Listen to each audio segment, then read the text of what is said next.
Check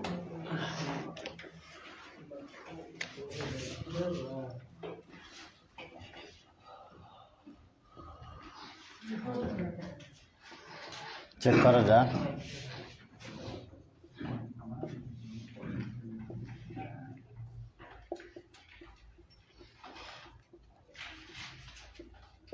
Arvind check करो।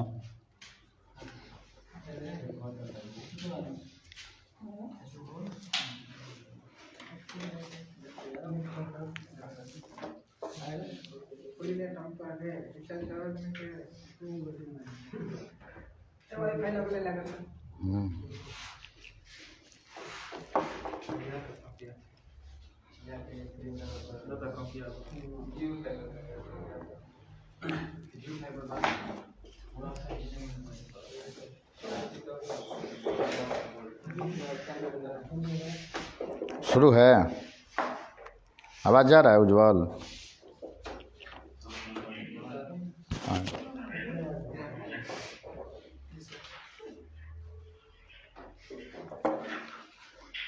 तो श्वसन तंत्र में हम लोग क्या पढ़े थे कि अंगों का वैसा समूह जो किस चीज़ में सहायक होते हैं? श्वसन क्रिया में। सभी को मिलाकर क्या बोला गया है? श्वसन तंत्र। श्वसन तंत्र में क्या होता है कि ग्लूकोज को ऑक्सीजन की उपस्थिति में तोड़ा जाता है, तो हमको क्या मिलता है? कार्बन डाइऑक्साइड, जल और ऊष्मा मिलता है ऊर्जा के रूप में। ठीक।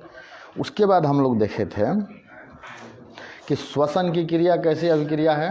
ऑक्सीकरण अभिक्रिया, क्योंकि पूरा ऑक्सीजन की उपस्थिति में होता है। मेन चीज़ हमको समझना था कि मानव में श्वसन मार्ग,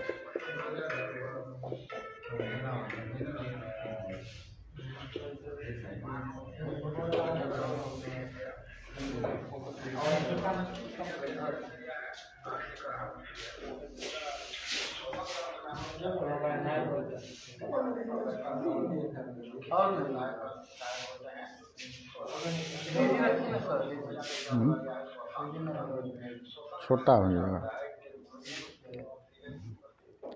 तब आवाज़ म्यूट कर देना है अपना अपना। ठीक। तो हम लोग क्या देखे थे? ये क्या था? नासिका छिद्र। तो पहला हम लोग देखे थे इसमें नासा छिद्र। नासा छिद्र में क्या होता है? यहीं से क्या होता है? पहली बार हमारे शरीर में क्या होता है? हवा प्रवेश करता है। तो उसमें क्या होते हैं? छोटे छोटे बाल होते हैं जो क्या करते हैं? धूल कण को रोकने का काम करते हैं। उसके बाद दूसरा क्या था श्वसन अंग में? नासा कपाट। नासा कपाट क्या था कि नाक के अंतिम भाग को क्या बोला गया है? नासा कपाट। हाँ, जहाँ पर क्या रहता है? म्यूकस रहता है, जिसको क्या चिपचिपा पदार्थ होता है, जिसको क्या बोला जाता है? म्यूकस। ये किसके कारण उत्पन्न होता है? तो ऑल्फैक्टरी ग्लैंड के कारण। तीसरा क्या था? ग्रसनी। ग्रसनी कहाँ पाया जाता है?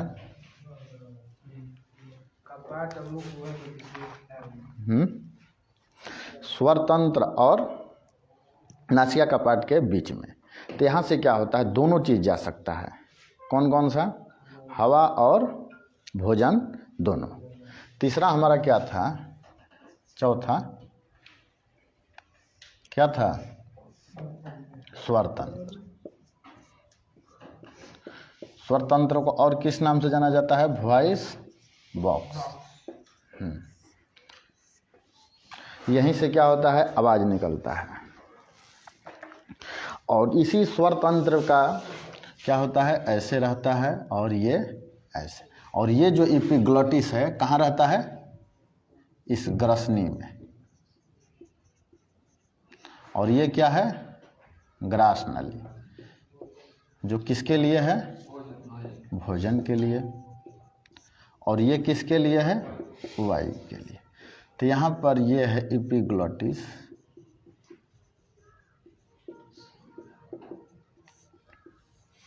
ठीक। तो जैसे ही हवा आती है क्या होता है? एपिग्लॉटिस अपने आप खुल जाता है, यानी हवा के लिए दरवाज़ा खोल देता है। और भोजन कहाँ चला जाता है? ग्रास नली में। उसके बाद पांचवा क्या था? ट्रेकिया, श्वास नली। तो यहाँ हम लोग क्या देखे थे कि यही जो हिस्सा है इसको क्या बोला जाता है? ट्रेकिया। देखिए ये ट्रेकिया हो गया, और ट्रेकिया फिर आगे जाकर दो उप शाखाओं में बढ़ जाता है जिसको क्या बोला गया है? ब्रोंकोई। ठीक, और ब्रोंकोई क्या होता है? फिर ब्रोंकोई अलग अलग भाग में बढ़ जाता है, उसको क्या बोला गया है? ब्रोंकियोलेस। और ब्रोंकियोलेस पर जो गोल संरचना रहती है उसको क्या बोला गया है? यही है, देखिए अल्वियोली। तो देखिए यहाँ से ये क्या है? ट्रेकिया है, ये दो भाग में बट गया तो इसको क्या बोला गया? ब्रोंकियोलेस। इसके जो अलग अलग भाग है उसको क्या बोला गया है? ब्रोंकोई। ये जो गोल संरचना है इसी को अल्वियोली बोला जाता है। इसी अल्वियोली में क्या होता है? छिद्र होने पर कौन सा रोग होता है?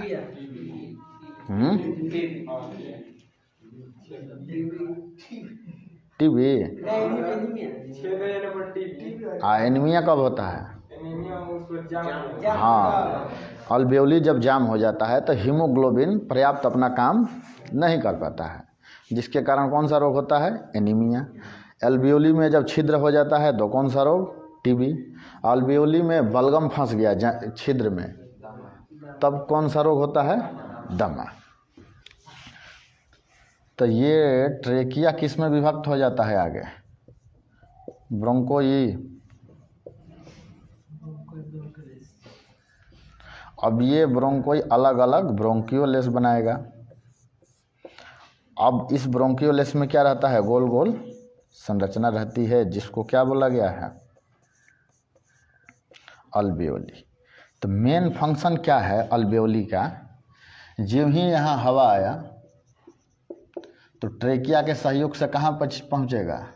अल्वियोली में। अब ये अल्वियोली क्या करेगा? अल्वियोली में क्या उपलब्ध है पहले से? हीमोग्लोबिन। ये हीमोग्लोबिन जब ही ऑक्सीजन को देखेगा उसको क्या कर लेगा? ट्रैप कर लेगा। क्या बनाएगा? Oxy haemoglobin. ठीक, अब ये क्या करेगा? यहाँ से कहाँ लेकर जाएगा? कोशिकाओं में, और वहाँ पर क्या करता है? ऑक्सीजन को छोड़ देगा, और वहाँ से क्या लेकर आता है? Carbon dioxide. और हीमोग्लोबिन फिर आते हुए कार्बन डाइऑक्साइड कहाँ छोड़ देता है? फेफड़ा में। और फेफड़ा क्या करता है? उस अशुद्ध रक्त को क्या करना है? शुद्ध करने का काम करता है। ठीक, उसके बाद फेफड़ा देखे थे हम लोग। फेफड़ा का इकाई क्या होता है? अल्वियोली। फेफड़े के कितने हिस्से होते हैं? दो, दाहिना हिस्सा और बायां हिस्सा। दाहिना हिस्सा क्या होता है? थोड़ा सा बड़ा होता है। ठीक, फेफड़े को और किस नाम से जाना जाता है? फुसफुस। उसके बाद हम लोग देखे थे एक चीज, यहाँ पर ये दिख रहा है डायफ्राम। यही डायफ्राम है। क्या होता है? ये मांस का बना रहता है। तो जब ही हम लोग सांस लेते हैं तो क्या होता है? हल्का सा ऊपर उठता है। जब सांस छोड़ते हैं तो क्या होता है? फ्लैट हो जाएगा। ठीक, यही जब टूट जाता है आदमी का तो क्या होता है? मरना ही है। गर्भवती महिलाओं में क्या होता है? पेट फूलने के कारण डायफ्राम को काम करने के लिए जगह नहीं मिलता है, तो गर्भवती महिलाओं में डायफ्राम काम नहीं करता है। तो उनका श्वसन का काम कैसे होता है? देखिए ये रिब्स है ना, यहाँ से। ठीक, अगर प्रेगनेंसी के दौरान हुआ ये कि अगर गिर उड़ कर ये टूट गया तो खेल ख़त्म। पहले तो डायफ्राम पर काम कर रहा था, वही रुक गया। उसके बाद रिब्स पर काम चल रहा था, वही खेल ख़त्म। उसके बाद क्या देखे थे हम लोग? यहीं तक था ना। अब आगे का चीज़ हम लोग देखते हैं ना।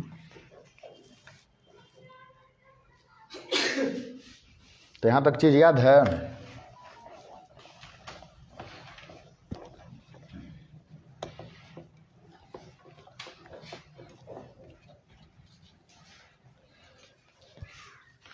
देखिए यही है क्या? ट्रेकिया। ठीक, ट्रेकिया फिर कई शाखाओं में बट गया तो ब्रोंकिलिस। फिर यही जो छोटा छोटा टुकड़ा है ये क्या हो गया? ब्रोंकिलिस। इसी ब्रोंकिलिस पर ये गोल गोल संरचना है, इसको क्या बोला गया है? अल्वियोली। अब हम लोग देखते हैं कि जब हम सांस लेते हैं तो कितना ml अंदर जाता है, कितना बाहर निकलता है, तो उस वॉल्यूम को क्या बोला जाता है? तो एक होता है टाइडल वॉल्यूम, एक होता है टोटल लंग्स कैपेसिटी। तो पहला हम लोग देखते हैं टाइडल वॉल्यूम।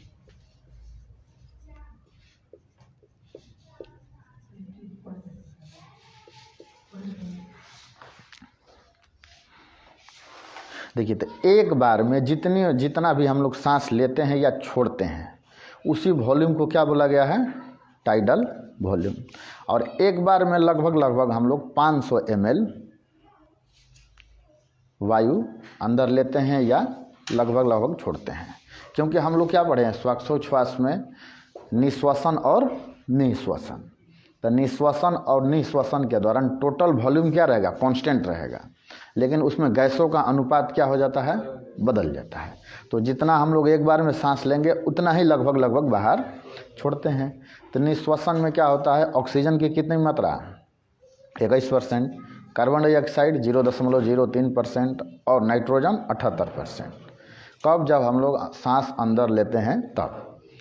फिर क्या है? निश्वसन, यानी बाहर छोड़ने की क्रिया को क्या बोला गया है? निश्वसन।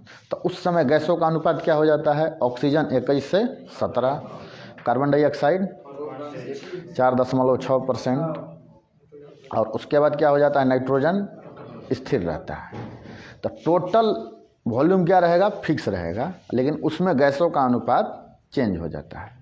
तो टाइडल वॉल्यूम क्या होता है कि एक बार में हम लोग जितना सांस लेते हैं या छोड़ते हैं, उसी मात्रा को क्या बोला गया है? Tidal volume. एक बार में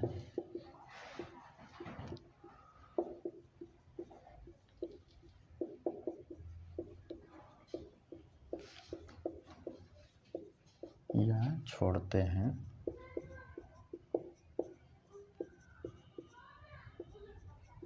उससे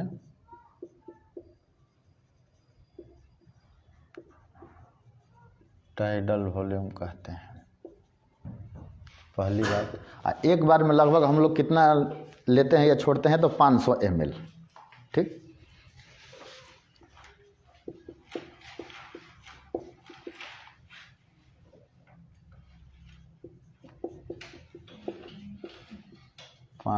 ml वायु सांस में लेते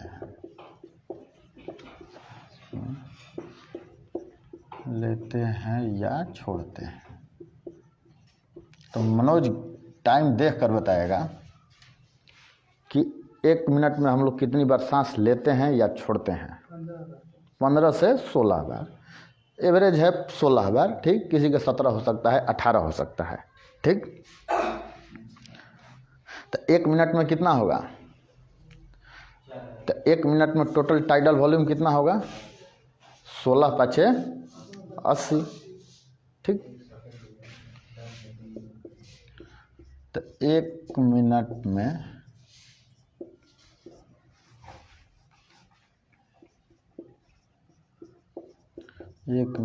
में लगभग 16 बार हम सांस लेते हैं या छोड़ते हैं। तो 1 मिनट का टाइडल वॉल्यूम क्या होगा?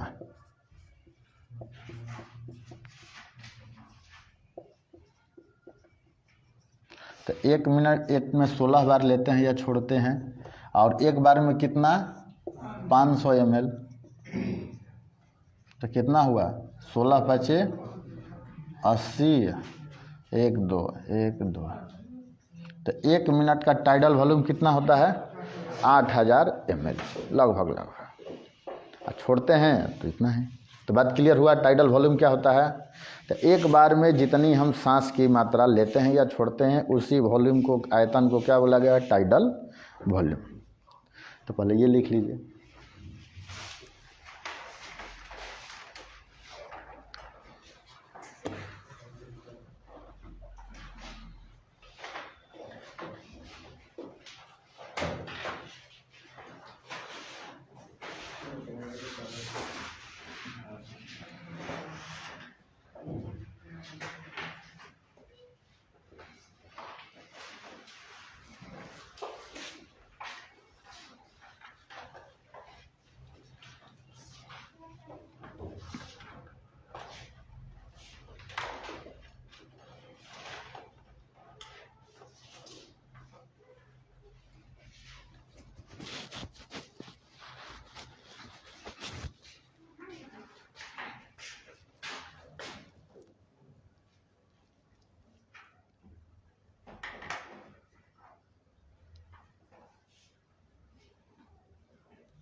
पूछ दिया 1 मिनट का टाइडल वॉल्यूम लीटर में कितना होता है? हाँ हाँ, तो ध्यान देना है कि लीटर में पूछ रहा है कि ml में पूछ रहा है, उस समय दिमाग और कान खोल कर पढ़ना है, आँख। तो नहीं कि ml लीटर में पूछ दिया तो इन्हें बोलना कि सर बताए नहीं।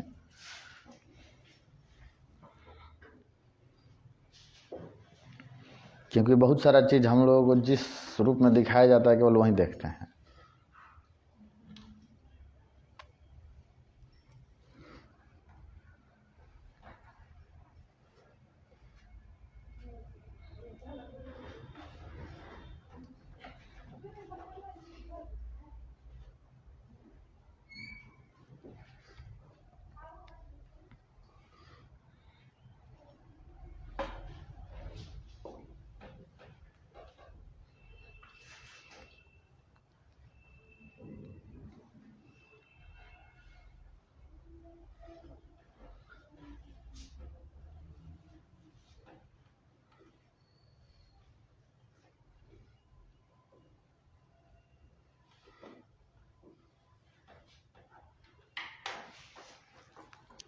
तो टाइडल वॉल्यूम क्या है? एक बार में हम जितनी सांस की मात्रा, हवा की मात्रा अंदर अपने अंदर लेते हैं उसको टाइडल वॉल्यूम। छोड़ने के दौरान भी वही रहेगा। क्यों? क्योंकि निश्वसन और निश्वसन में गैस का कुल प्रतिशत क्या रहता है? बराबर रहता है। उसमें अलग अलग गैसों का अनुपात चेंज होगा।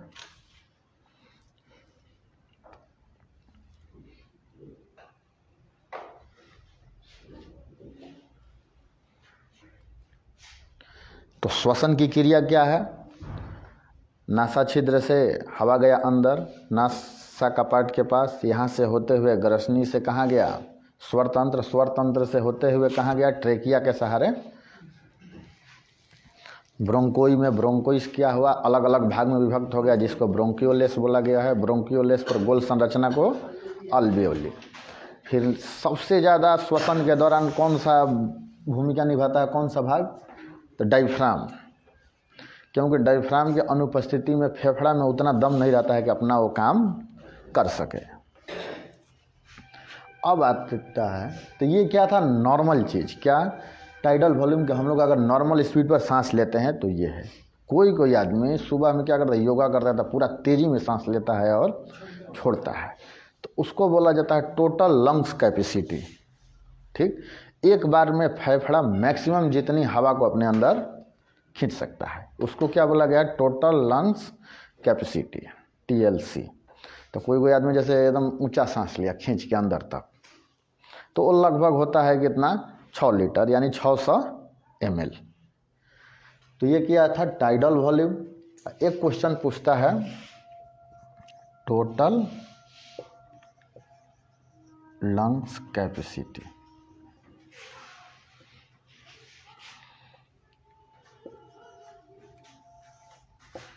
TLC क्या होता है? कि फेफड़ा के द्वारा मैक्सिमम अपने अंदर वायु खींचने की क्षमता को क्या बोला गया है? TLC, टोटल लंग्स कैपेसिटी है, जो लगभग कितना होता है? 6 लीटर या 600 ml।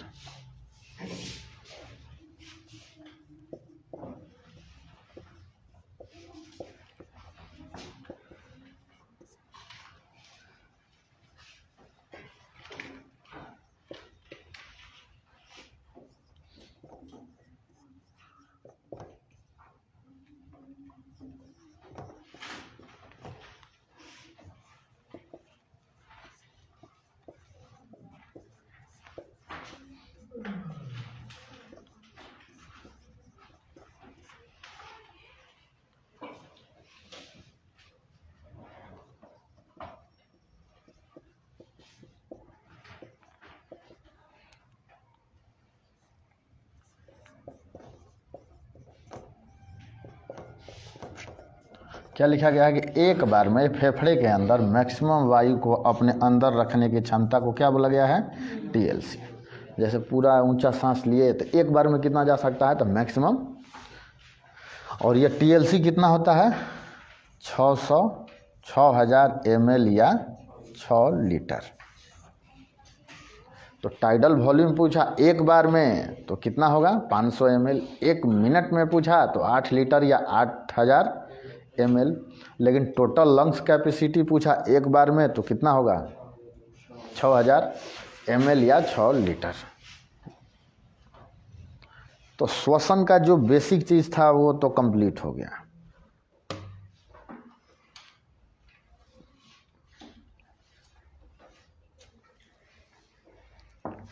अगर किसी व्यक्ति को सांस लेने में दिक्कत होता है तो उसको किस पर रखा जाता है, किस मशीन पर? Ventilator machine.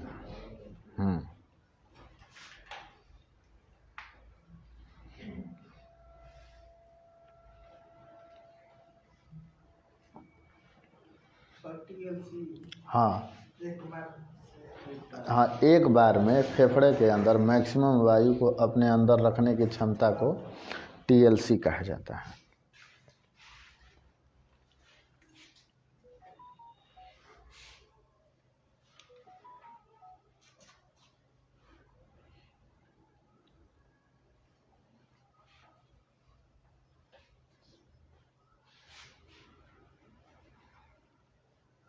विकास वहीं से लिख रहा है, मोबाइल में से है।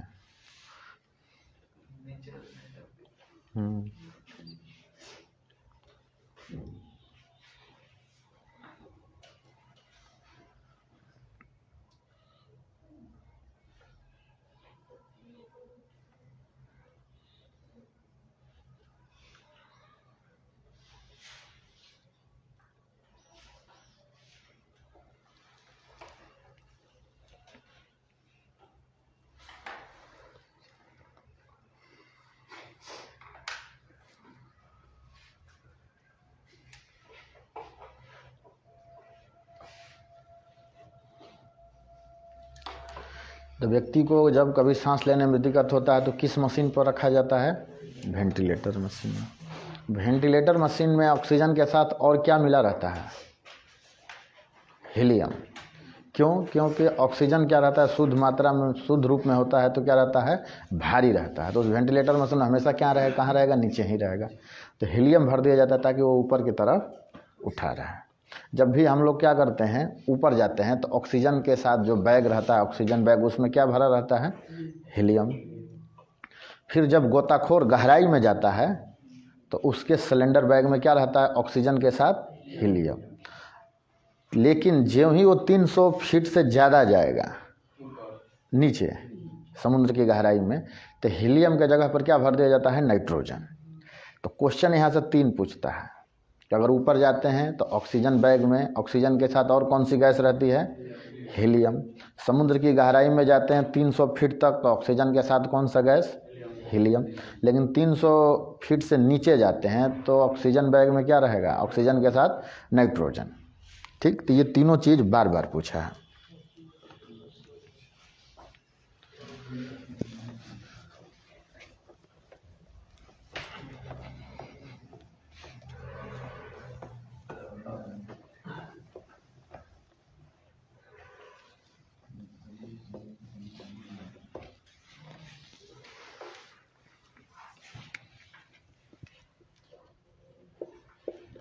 जब कभी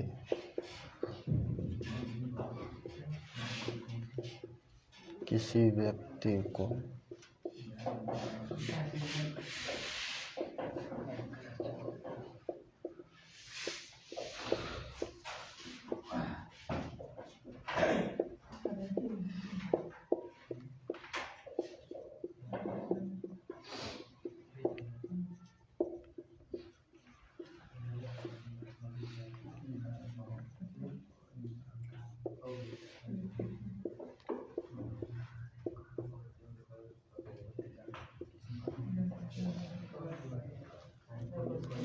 तो सांस लेने में दिक्कत हुआ तो कौन सा मशीन काम में आता है, वेंटिलेटर मशीन।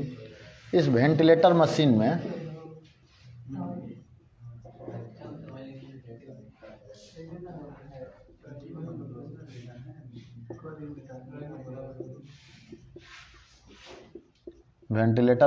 ऑक्सीजन के साथ और क्या रहेगा, हीलियम।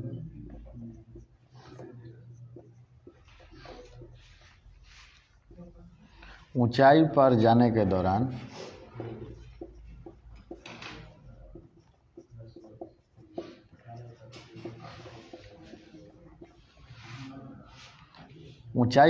दौरान ऑक्सीजन के साथ कौन सी गैस? हीलियम।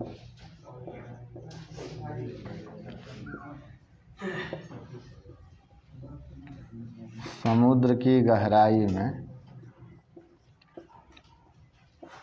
जाते समय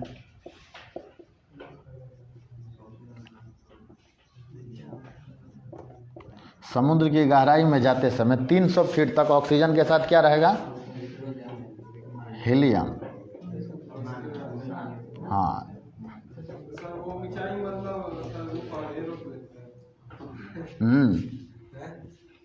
वहाँ तो ठीक है। एरोप्लेन में जैसे कोई जाता है ऊपर, जैसे ये लोग, हाँ नहीं, ये जो पहाड़ वहाड़ पर जाते हैं तो ये लोग पर्वतारोही लोग क्या करते हैं? ऑक्सीजन बैग कैरी करते हैं। तो उस ऑक्सीजन बैग में क्या भरा रहेगा? ऑक्सीजन के साथ हीलियम। क्यों? क्योंकि होता यह है कि ऑक्सीजन शुद्ध रूप में क्या रहता है? भारी रहता है। तो हमेशा उस बैग में क्या रहेगा? नीचे की तरफ रहेगा। हाँ,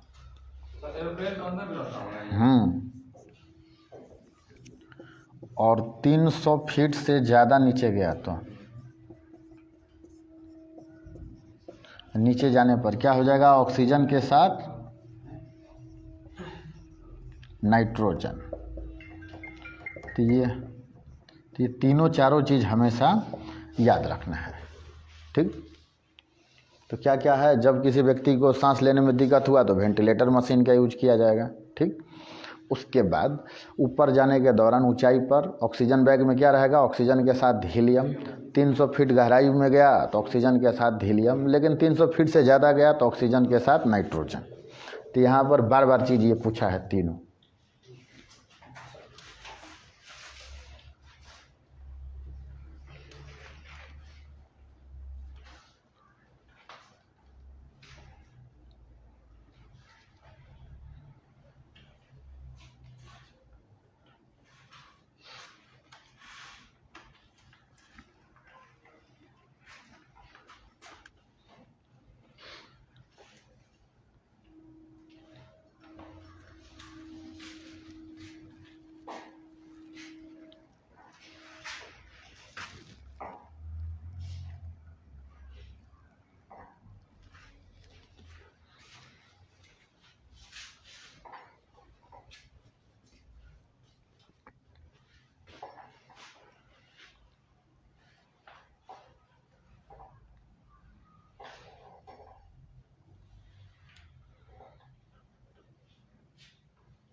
हो गया। तो श्वासोच्छ्वास क्या होता है? सांस अंदर लेने और बाहर छोड़ने के दोनों को मिलाकर क्या बोला गया? श्वासोच्छ्वास। श्वासोच्छ्वास में क्या रहता है? दो घटना, निश्वसन और निश्वसन। 300 फीट, अगर 300 फीट तक गहराई में जाता है तो ऑक्सीजन के साथ हीलियम तो काम करेगा, लेकिन उससे और नीचे अगर जाना है उसको तो ऑक्सीजन के साथ क्या ले जाना पड़ेगा? नाइट्रोजन। तो निश्वसन में क्या होता है? सांस अंदर लेने की प्रक्रिया को निश्वसन। निश्वसन के दौरान ऑक्सीजन 21%, कार्बन डाइऑक्साइड 0.03% और नाइट्रोजन 78%। निश्वसन क्या होता है? सांस बाहर छोड़ने की क्रिया को निश्वसन। उस समय क्या होता है? गैसों के अनुपात में चेंज हो जाता है और ऑक्सीजन 17 से 21 से कितना हो जाता है? 17। कार्बन डाइऑक्साइड 0.03 से 4.6 और नाइट्रोजन 78 का 78% बना रहता है। उसके बाद हम लोग देखे थे कि मानव में श्वसन अंग कौन कौन सा है। तो सबसे पहली बार हमारे शरीर में नासा छिद्र के द्वारा वायु अंदर गया। यहाँ पर क्या है? नासा कपाट। नासा कपाट में क्या पाया जाता है? म्यूकस, जो चिपचिपा पदार्थ होता है। वहाँ से ग्रसनी में जाएगा। ग्रसनी के ठीक नीचे क्या है? स्वरतंत्र। स्वरतंत्र में दो चीज़ है। क्या? वहीं पर वेरिफिकेशन होता है कि ग्रास नली में भोजन जाएगा कि कहाँ जाएगा? श्वास नली में। तो एपिग्लोटिस किसके लिए जगह खाली करता है? हवा के लिए। ठीक, अगर गलती से उसमें भोजन चला गया तो हमको हिचकी आने लगता है। उसके बाद हवा कहाँ गया? ट्रेकिया में। ट्रेकिया के द्वारा अलग अलग कहाँ गया? ब्रोंकोई में। अब ब्रोंकोई के द्वारा अलग अलग ब्रोंकियोलेस में। अब ब्रोंकियोलेस में क्या है? गोल गोल संरचना है उसके ऊपर, जिसको क्या बोला गया है? अल्वियोली। अल्वियोली में क्या होता है? हीमोग्लोबिन है। जो ही ऑक्सीजन को देखता है उसको लेकर चल देता है। ठीक, और वहाँ से क्या करता है? उसको सही जगह पर छोड़ देता है कोशिका के अंदर। अब कोशिका के अंदर क्या करता है? कार्बन डाइऑक्साइड को ले लेता है, फिर आकर फेफड़ा में छोड़ देता है और वहाँ पर रक्त शुद्ध होता है। फिर उसके बाद कार्बन डाइऑक्साइड बाहर निकल जाता है। लेकिन हीमोग्लोबिन के पास ऑप्शन रहा ऑक्सीजन और कार्बन मोनोऑक्साइड। तो किसके साथ रिएक्ट करेगा? कार्बन मोनोऑक्साइड के साथ, ज़्यादा रिएक्टिव। उसके बाद हम लोग देखें यहाँ पर कि अल्वेओली में 3 चीज़ होता है, एनीमिया, टीबी और दमा। तो अल्वेओली जाम हो गया तो क्या होगा आपका? एनीमिया। ठीक, अल्वेओली में छेद हो गया तो टीबी, और अल्वेओली में छेद होने के साथ साथ बलगम सूख गया तो उसको क्या बोला गया है? दमा। उसके बाद हम लोग आए थे कहाँ? कि टाइडल वॉल्यूम। टाइडल वॉल्यूम क्या होता है? एक बार में जितनी हम सांस लेते हैं या छोड़ते हैं उसके कुल आयतन को क्या बोला गया है? Tidal volume. एक बार में लगभग कितना हम लोग सांस लेते हैं या छोड़ते हैं? 500 ml। 500 ml का मतलब समझते हैं? वो जो स्प्राइट का बोतल होता है हरा वाला, छोटा नहीं, एक मिडिल वाला। हाँ, लगभग उतना है। ठीक, तो क्या होता है? एक बार में जितनी हम सांस लेते हैं या छोड़ते हैं उसी आयतन को क्या बोला गया? Tidal volume. एक बार में लगभग हम लोग 16 बार सांस लेते हैं या छोड़ते हैं नॉर्मल स्पीड पर। तो 1 मिनट का कितना था? 8 लीटर या 8000 ml। उसके बाद टोटल लंग्स कैपेसिटी क्या था? तो एक बार में अधिकतम फेफड़ा जितना हवा अपने अंदर ले सकता है उसी को क्या बोला गया है? टोटल लंग्स कैपेसिटी, जो कितना होता है? लगभग 6 लीटर। उसके बाद यहाँ है कि जब कभी किसी को सांस लेने में दिक्कत होता है तो किस मशीन पर? वेंटिलेटर। ऊंचाई पर जाने के दौरान ऑक्सीजन के साथ कौन सी गैस? हीलियम। गोताखोर यानी समुद्र में जब उतरता है तो अपने बैग में ऑक्सीजन के साथ किस गैस का इस्तेमाल करता है? हीलियम। लेकिन जब ही वो 300 फीट के नीचे जाएगा तो हीलियम काम नहीं करेगा, वहाँ पर क्या लेना पड़ेगा उसको? नाइट्रोजन। तो ये क्या था? ये था हमारे सांस श्वसन का बेसिक चीज़। ठीक, लेकिन अब हमको क्या देखना है कि जब हीमोग्लोबिन ऑक्सीजन को लिया, ठीक, तो कहाँ ले जाकर छोड़ता है? कोशिका में। कोशिका में क्या होता है? कोशिका वाले चैप्टर में हम लोग पढ़े थे माइटोकॉन्ड्रिया के बारे में, याद है मनोज? हाँ, ऊर्जा गृह। तो उसको ऊर्जा गृह क्यों कहा जाता है? अब आंतरिक श्वसन शुरू होता है। फेफड़ा तक का पूरा कंसेप्ट क्या कहलाता है? बाह्य श्वसन। तो हमको आपको देखने को मिलेगा, समझ में भी आएगा कि हो क्या रहा है, लेकिन जो कोशिका में श्वसन होगा हमको आपको समझ में नहीं आएगा, ना दिखेगा। ठीक, तो वहाँ से जब हीमोग्लोबिन ऑक्सीजन को लिया, ठीक, तो क्या करता है, कोशिका में ले जाकर छोड़ दिया। तो उस कोशिका में क्या होता है, जीव द्रव्य हम लोग पढ़े थे। तो जीव द्रव्य क्या रहता है, जीव द्रव्य और केंद्रक को सम्मिलित रूप से क्या बोल दिया गया है, जीव द्रव्य। और माइटोकॉन्ड्रिया में क्या होता है, कोशिका का श्वसन का काम होता है, ठीक, जिसको ऑक्सीजन की उपस्थिति में होता है, इसी कारण उसको बोला गया ऑक्सी श्वसन, ठीक। तो कोशिका में क्या होता है, माइटोकॉन्ड्रिया है, वहाँ ऑक्सीजन ज्यों ही जाता है तो वहीं पर ग्लूकोज का क्या होता है, टूट फूट की क्रिया होती है, जिसके कारण हमको क्या मिलता है, ऊर्जा मिलता है। इसी कारण क्या बोला गया है, माइटोकॉन्ड्रिया क्या है, पावर हाउस ऑफ सेल या ऊर्जा गृह। तो यहाँ तक सब बेसिक कंसेप्ट था, क्यों बार बार पूछता है, लेकिन इसके अंदर का चीज़ भी कभी कभार पूछ लेता है तो दिक्कत आ जाता है। तो अब हम लोग क्या पढ़ेंगे, कोशिकीय श्वसन। तो कोशिका के अंदर श्वसन का काम कैसे होता है, हाँ, तो यहाँ तक क्या था, सब बाह्य श्वसन का कंसेप्ट था।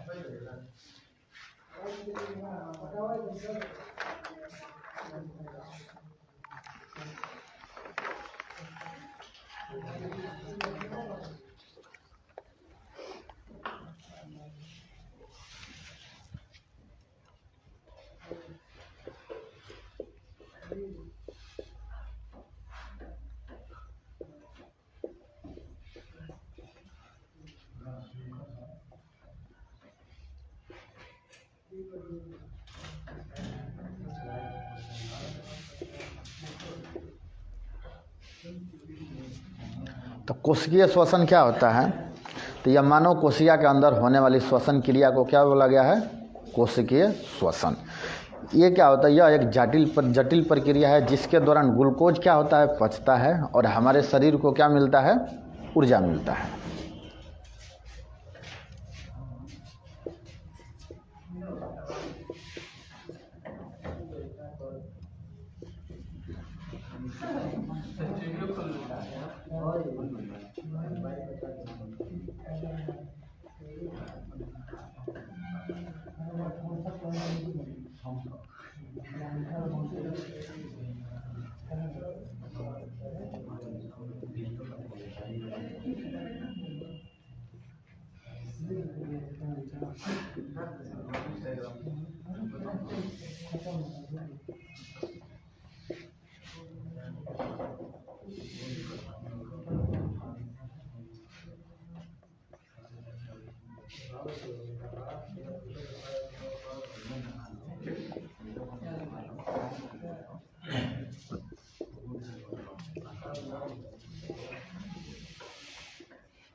ठीक।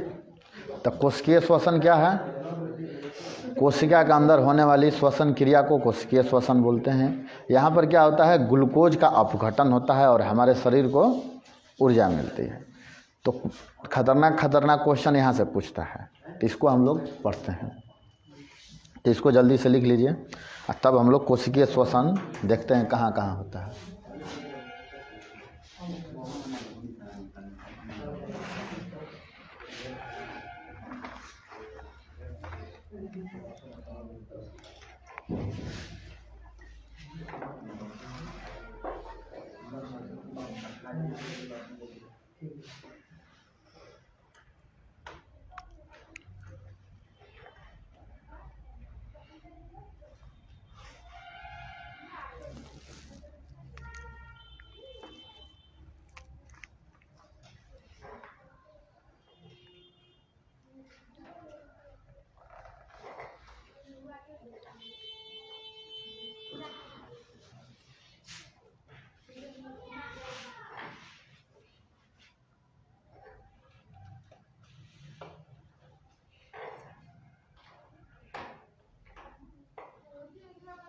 संडे को टेस्ट रहेगा नहीं, पूरा यहाँ तक श्वसन तंत्र तक।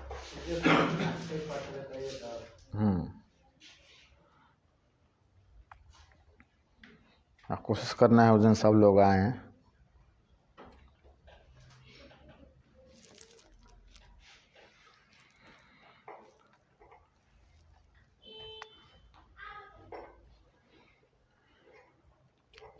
पाचन तंत्र, श्वसन तंत्र, कोशिका उत्तक और कंकाल तंत्र।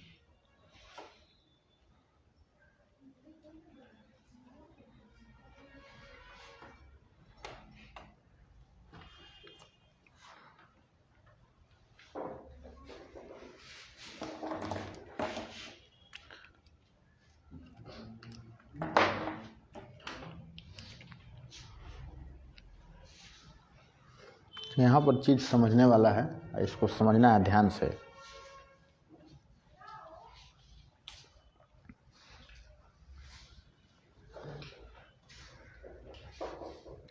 मनोज बताएगा कि जीव द्रव्य का खोज किसने किया और माइटोकॉन्ड्रिया का ऑल्टमैन।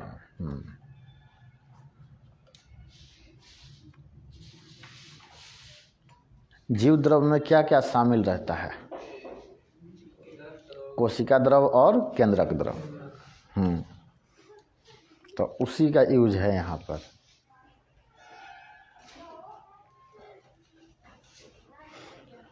हो गया?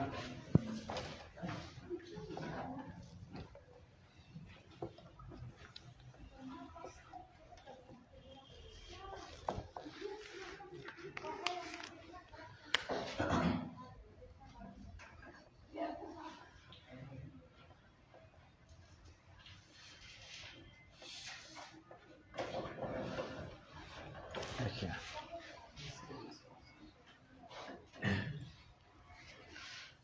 कोशिकीय श्वसन दो जगह होता है।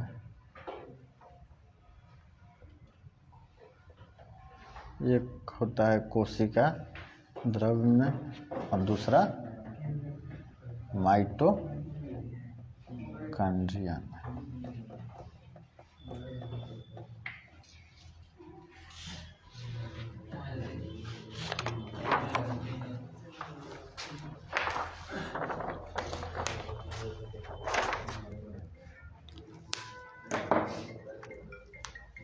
देखिए, तो अगर ये हमारा कोशिका है, ये क्या है? केंद्रक है। केंद्रक के अंदर भी एक क्या रहता है? लिक्विड रहता है, जिसको क्या बोला गया है? केंद्रक द्रव। इस कोशिका में भी क्या रहता है? अलग से एक, जिसको क्या बोला गया है? कोशिका द्रव। और जीव द्रव क्या कहलाता है? केंद्रक द्रव प्लस कोशिका द्रव। ठीक। तो कोशिका के अंदर श्वसन की क्रिया दो जगह होगा। एक कहाँ होगा? कोशिका द्रव में। एक कहाँ होगा? यहाँ पर माइटोकॉन्ड्रिया रहता है, वहाँ पर। ठीक। तो पहली बात याद रखना कि कोशिका द्रव में जो श्वसन की क्रिया होगी वह ऑक्सीजन की अनुपस्थिति में होती है। इसी कारण कोशिका द्रव में होने वाली श्वसन की क्रिया को क्या बोला गया है? अनाक्षी श्वसन। ठीक। कोशिका के अंदर जो श्वसन की क्रिया होगी ऑक्सीजन की उपस्थिति में होगी, उसको क्या बोला गया है? ऑक्सी श्वसन। ठीक। तो कोशिका द्रव के अंदर ऑक्सीजन की अनुपस्थिति में, जिसके कारण कोशिका द्रव में होने वाले श्वसन को क्या नाम दिया गया है? अनाक्षी श्वसन।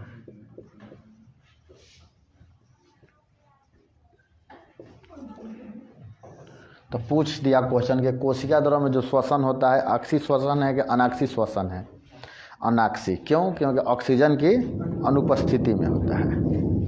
माइटोकॉन्ड्रिया में श्वसन की क्रिया कहाँ होती है? ऑक्सीजन की उपस्थिति में।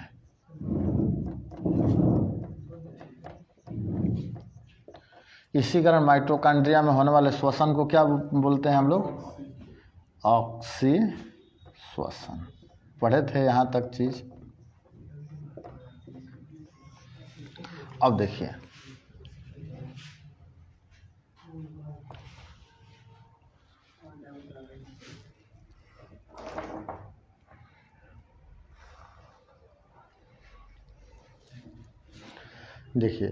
तो अनाक्षी श्वसन में क्या होता है? तो अनाक्षी श्वसन के दौरान 4 एटीपी ऊर्जा का निर्माण होता है। तो यहाँ पर चीज समझ लीजिएगा, 4 एटीपी में से 2 + 2 को हम लोग डिवाइड करते हैं। ये 2 एटीपी ऊर्जा क्या करता है? ग्लूकोज को तोड़ने का काम करता है।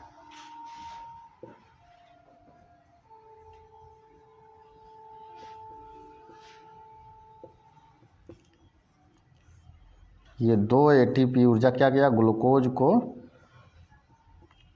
तोड़ने का काम किया। तो 2 एटीपी ऊर्जा का क्या हो गया? लाभ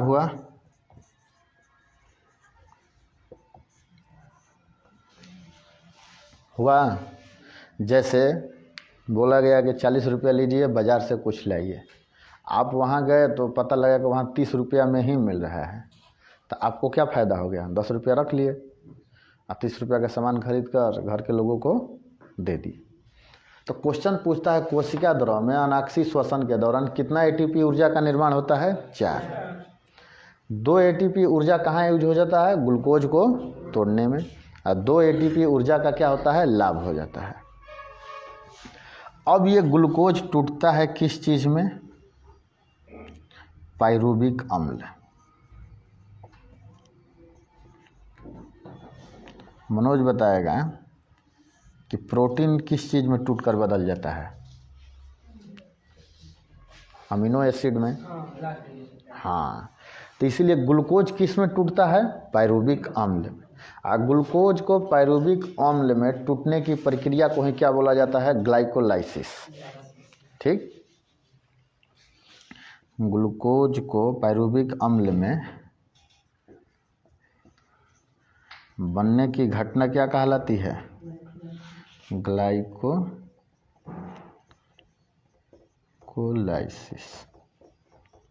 तो क्वेश्चन पूछा ग्लाइकोलाइसिस प्रक्रिया के दौरान कितना एटीपी ऊर्जा का खपत होता है? तो 2। ग्लाइकोलाइसिस क्रिया के दौरान कोशिका द्रव में कितना एटीपी ऊर्जा का लाभ होता है? 2। ग्लाइकोलाइसिस होता क्या है? तो ग्लूकोज को पाइरूविक अम्ल में बनने की घटना को ही क्या बोला जाता है? ग्लाइकोलाइसिस। पूछ दिया कोशिका द्रव में ग्लूकोज किस चीज़ में बदलता है? तो पाइरूविक अम्ल में। तो यहाँ तक बात क्लियर है? ठीक। तो अब देखिए, तो यहाँ पर याद रखना है कि कोशिका द्रव में ऑक्सीजन की अनुपस्थिति में जो श्वसन होगा उसको अनाक्षी श्वसन। इस अनाक्षी श्वसन के दौरान कुल कितना ऊर्जा का निर्माण होता है? हाँ, एड्रीनोसिन ट्राइफॉस्फेट। ठीक, ये क्या हुआ? 4 एटीपी ऊर्जा का निर्माण हुआ, जिसमें से 2 एटीपी ऊर्जा का कहाँ खपत हो गया? ग्लूकोज को तोड़ने में। 2 एटीपी क्या हुआ? बचा रह गया, जो शुद्ध लाभ हुआ। ठीक, अब ग्लूकोज किस चीज़ में बदल जाता है? ग्लाइकोलाइसिस प्रक्रिया के बाद पाइरूविक अम्ल में। तो यहाँ से क्वेश्चन बार बार पूछा है कि ग्लूकोज को तोड़ने में अनाक्षी श्वसन के दौरान कितना ऊर्जा का खपत होता है? तो 2। ग्लाइकोलाइसिस प्रक्रिया के दौरान कितना एटीपी ऊर्जा का लाभ होता है? तो 2।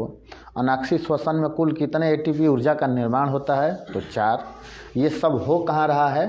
तो कोशिका द्रव में, जो ऑक्सीजन की अनुपस्थिति में होता है। प्रोटोप्लाज्मा, साइटो नहीं, हाँ साइटोप्लाज्म। क्या हो रहा है? श्वसन, अनाक्षी श्वसन। क्यों? क्योंकि ऑक्सीजन की अनुपस्थिति में होता है। अब इस 2 एटीपी का यूज होगा कहाँ? यहाँ पर। तो पहले ये कोशिका द्रव से पूछा श्वसन का, तो बनेगा। तो पहले इसको क्लियर कर लेते हैं।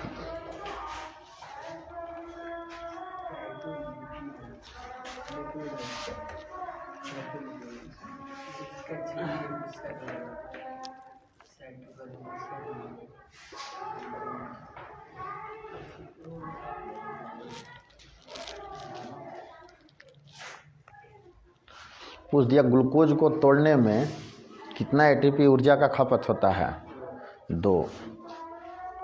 ग्लाइकोलाइसिस प्रक्रिया के दौरान कितना एटीपी ऊर्जा यूज होता है या खपत होता है, तो 2 ही, सेम बात है। ग्लाइकोलाइसिस प्रक्रिया में किसका अपघटन होता है, दिया ग्लूकोज, फैट, विटामिन, प्रोटीन, तो किसको हम टिक करेंगे, ग्लूकोज को। हाँ, ग्लूकोज अंतिम रूप से किस चीज़ में बदल जाता है, पायरुविक अम्ल में।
तो यहाँ से 5 क्वेश्चन।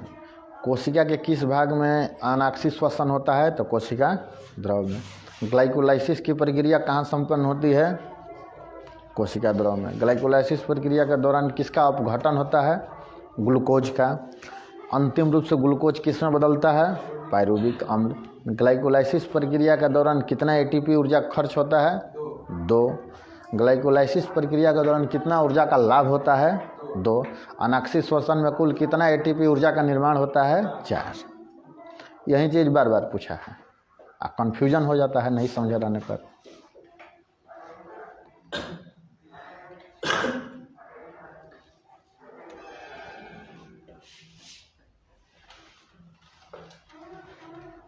तो अब क्लियर हुआ मनोज, ये क्वेश्चन पूछा है ये सब।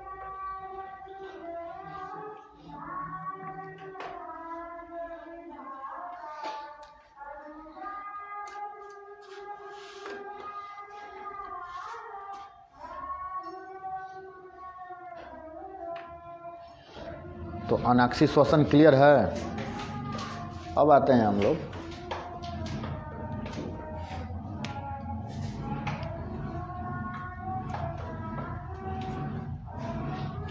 अब देखिए, तो ग्लूकोज किस में बदल गया, पायरुविक अम्ल में। तो 2 एटीपी ऊर्जा से 2 पायरुविक अम्ल बनेगा, ठीक। अब ये पायरुविक अम्ल, तो 1 एटीपी से 1 पायरुविक और 2 एटीपी से 2 पायरुविक अम्ल, ठीक। तो यहाँ पर टोटल कितने पायरुविक अम्ल बनेंगे, 2। अब यही पायरुविक अम्ल कहाँ जाएगा, माइटोकॉन्ड्रिया में, ठीक। अब इस पायरुविक अम्ल का क्या होगा, ऑक्सीजन की उपस्थिति में टूट फूट की क्रिया होगी, ठीक। तो 1 पायरुविक अम्ल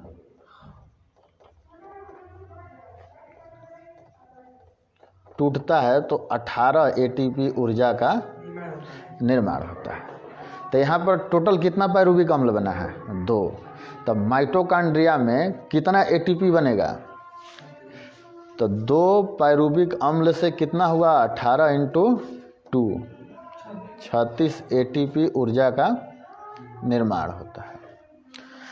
तो कोशिका द्रव में जिस प्रक्रिया के तहत ऊर्जा का निर्माण हो रहा था पायरुविक अम्ल में बदलने की, उसको क्या बोला गया है? ग्लाइकोलाइसिस।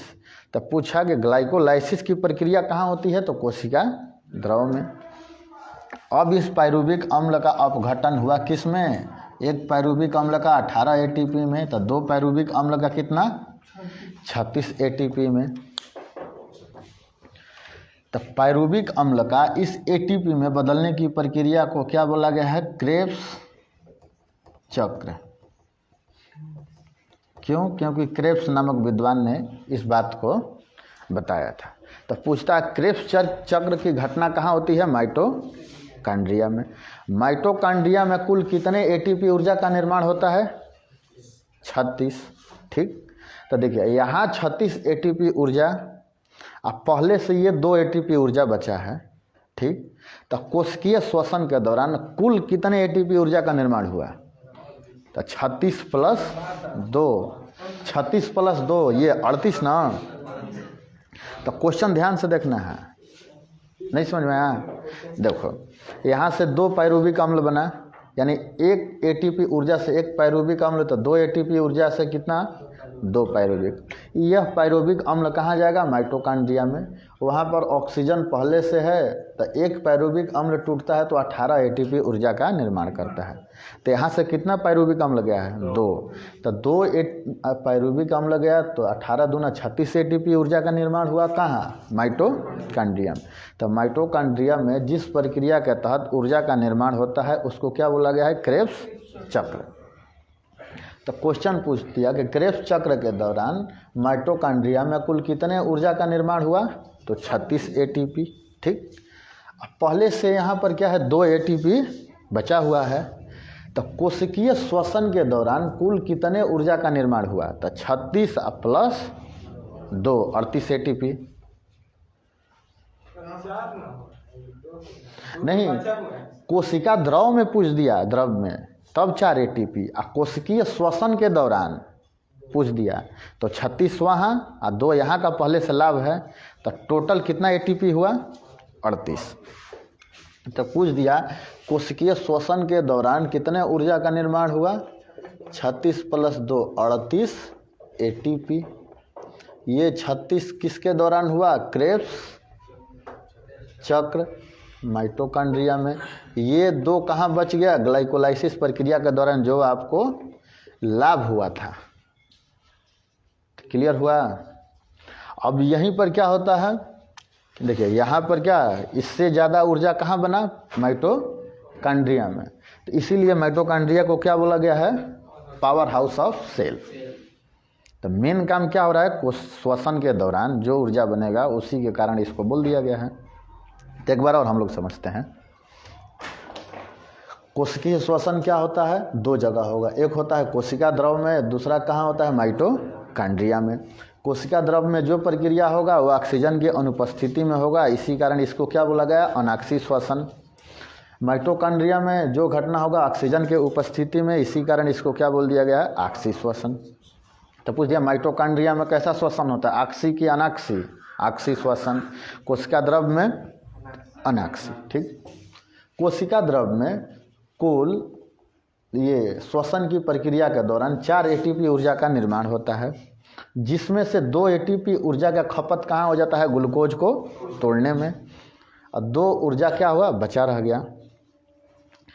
इसमें से एक ग्लूकोज टूटता है तो 1 पायरुविक अम्ल, दूसरा टूटा दूसरा एटीपी से तो दूसरा पायरुविक अम्ल। ठीक, ग्लूकोज का पायरुविक अम्ल में बनने की प्रक्रिया को क्या बोला गया है? ग्लाइकोलाइसिस। यहाँ पर 1 पायरुविक अम्ल टूटता है माइटोकॉन्ड्रिया में ऑक्सीजन की उपस्थिति में, तो कितना ऊर्जा बनाता है? 18। 2 पायरुविक अम्ल टूटा तो कितना? 36। पायरुविक अम्ल का एटीपी में बदलने की प्रक्रिया को ही क्या बोला गया है? क्रेब्स चक्र। क्रेब्स चक्र के दौरान कुल कितना ऊर्जा का निर्माण होता है? 36। कोशिकीय श्वसन के दौरान कुल कितना ऊर्जा का निर्माण? 38। 36 यहाँ और 2 पहले से यहाँ बचा हुआ था तो 38। तो यहाँ से भी बार बार क्वेश्चन CGL OGL के एग्जाम में बार बार पूछा है यहाँ से। क्लियर हुआ? तो इसको लिखवा दें अलग अलग। तो पहले ऐसा ही डायग्राम बना लीजिए, तब हम नीचे लिखवा देते हैं। हाँ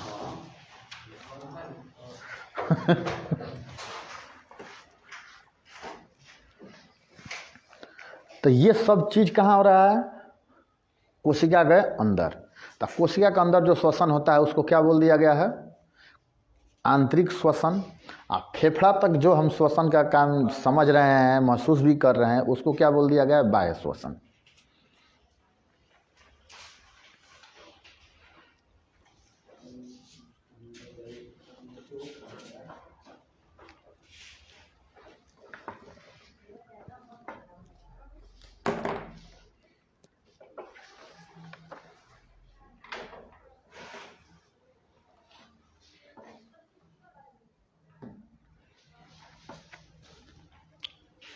मेन काम होता है यहाँ पर, लेकिन पावर हाउस किसको बोल दिया गया है?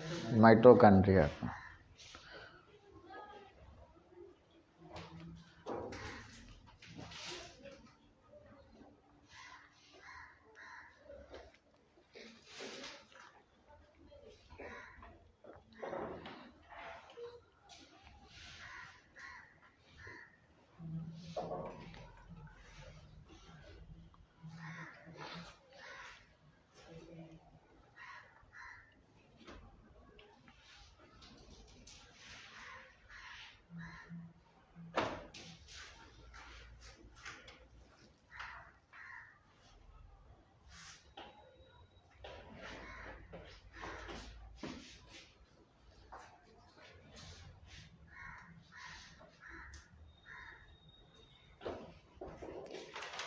समझ में नहीं आ रहा कैसे लिखना है? नहीं